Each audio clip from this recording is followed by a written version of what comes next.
The objective of this project is to build the mold of a plastic shell for an electrical outlet using CNC machining operations, considering the following specifications. It must be ergonomic and for rough use, using the CNC machine for milling, EDM, electrical discharge machining, 3D adaptive print, and plastic injection molding. It must have one input and one output for the wire in the electrical outlet, and it should use screws to secure the electrical outlet to the plastic shell. To carry out of this project, we will start with creative process to create the model sketch, CAD modeling to make the model in Fusion 360, toolpath generation to create the positive and negative sides of the molds in Fusion 360, prototyping to develop a prototype of our final product using 3D printing, manufacturing to machine positive and negative molds, injection to inject plastic into the cavity of the positive and negative mold. The first step was to create a sketch of the model using the electrical outlet specifications.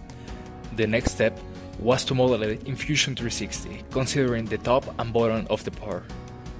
We must consider a few specifications, such as having a maximum wall thickness of 2.5 mm, the application of fields, radius, and rough angles. Once we had the CAD model, using two aluminum plates with the following measures, we created the positive and negative molds using our model.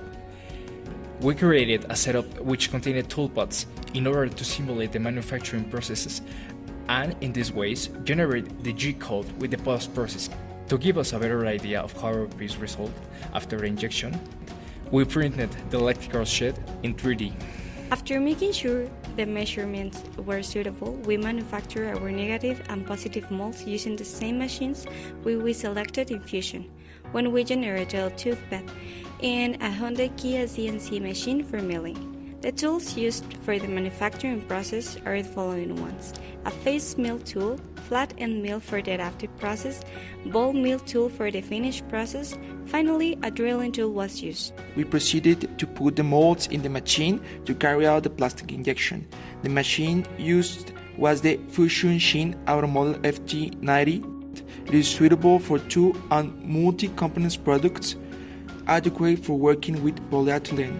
In the whole process, we faced some difficulties, such as finding the mold is too big for the raw material. We also had some issues choosing the correct parameters for the plastic injection.